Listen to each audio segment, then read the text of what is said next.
Hey everyone, Alex here with UpTradeIt.com. Today's video is going to be about the iPhone X versus the iPhone XR. At launch, the iPhone X started off with a never-before-seen $1,000 price tag just for the base model. This definitely caused a stir, as this release proved that smartphone prices were definitely trending upward.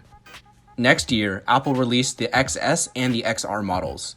The XR was fascinating because Apple produced a phone with some improvements here and there and some compromises for affordability as well, coming in at $749 in order to make a competitive response to the criticism of the increase in price of the X.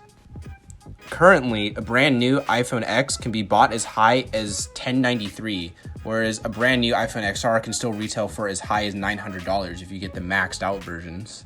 For our budget-conscious shoppers though, both the XR and the iPhone X are finally becoming affordable on the used market, both coming in at around $450. For many, this price tag means that the premium and elite devices are now more accessible than ever. In today's video, we will be going over the differences between the two phones, who should buy which one, and then ending with my personal opinion on the phones. First off, let's go over the major differences in the specs of each phone and what that means for the average user. Now, in my opinion, the most significant difference is the screen of the iPhone X versus the screen of the iPhone XR. The iPhone X has an OLED Super Retina display, 2436 by 1125 pixel resolution at 458 ppi and a 1,000,000:1 contrast ratio. What this means is that 1. The screen is 5.8 inches diagonally. 2. When holding the phone to your face as close as you can, you probably won't see a pixel like ever. The high dynamic range means colors will show accurately, especially blacks, which will be a true black. Keep this in mind when comparing to the iPhone XR's display, an LCD Liquid Retina display, 1792 by 828 pixel resolution at 326 ppi, and only a 1400:1 contrast ratio, not an HDR display.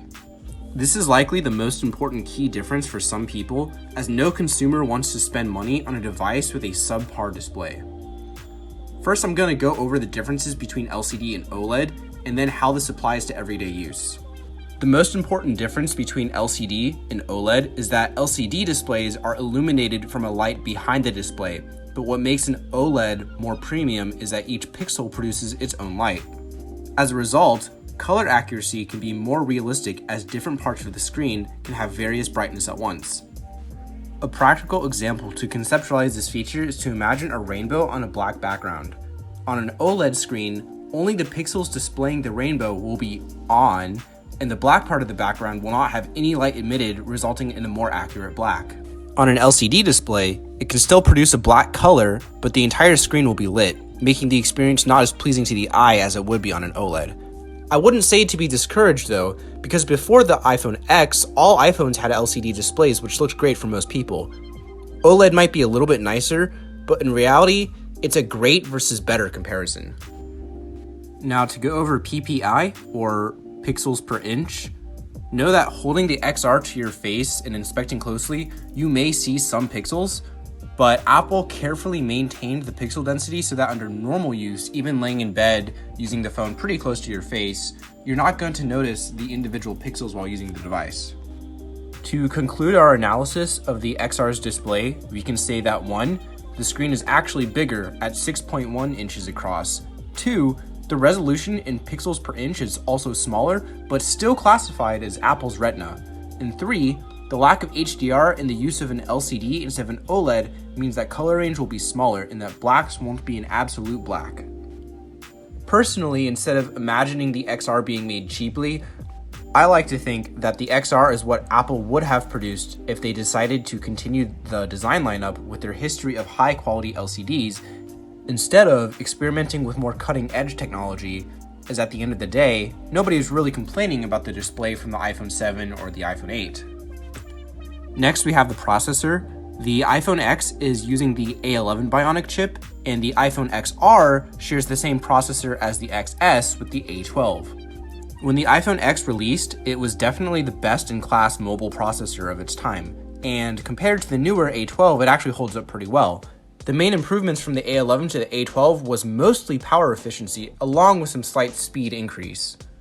How this translates to daily use means that web browsing and using apps the phones should perform about the same. But while playing intense games, the XR may perform slightly better due to the less demanding screen and slight performance increase. The next major difference will be the back-facing cameras, as the iPhone X has a regular 12 megapixel lens as well as a telephoto lens for up to 2x zoom. The XR only has a regular lens and therefore relies on digital zoom. Just note that lacking the second camera doesn't affect normal photo quality, only when you're zooming in. The last major difference for these devices is that the iPhone X has a 2716 mAh battery, and the XR, being a slightly bigger device, actually has 2942 mAh. The difference in battery sizes isn't that high, but consider that the screen in the XR has many less pixels to provide power to, as well as a more efficient chip. Without a doubt, the XR has an objectively longer use time between charges. These four differences will likely decide an individual's choice of picking one phone over the other. With these major differences out of the way, I'll quickly go over some minor differences. The iPhone X has 3D touch, while the iPhone XR does not. At the time of this writing though, Apple has slowly phased out 3D touch in place of a long touch to activate the same menus in the latest iOS release. The iPhone X has a smaller screen and also a smaller body. The entire iPhone XR is noticeably more sizable than the X, including the screen. The material that the side bezels are made out of on the iPhone X are stainless steel, where the XR has brushed aluminum. As for color, the X comes in silver and space gray, while the XR comes in orange, blue, red, yellow, black, and white. These likely aren't deciding factors, but they are noticeable differences between the phones.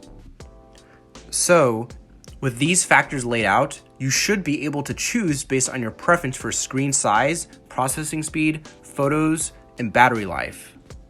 For me, I think the XR is a great choice due to the processor being one generation ahead, which should ensure I get longer support from iOS updates down the line.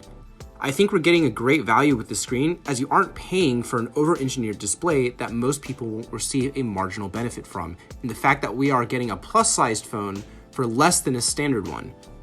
In my case, I'm not crazy about photos, so I don't feel the loss of a telephoto lens, and I can definitely appreciate the extra battery life. Although while this may be true for me, I can totally see the argument that someone else who is more involved in media production and consumption desires the telephoto lens, and increased dynamic range on the display. If that sounds like you, you should definitely go with the iPhone X.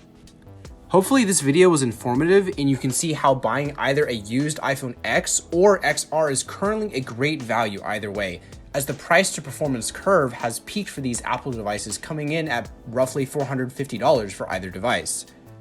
If you think either of these phones is for you, I encourage you to purchase a certified used phone cleared for resale from our website, UpTradeIt.com.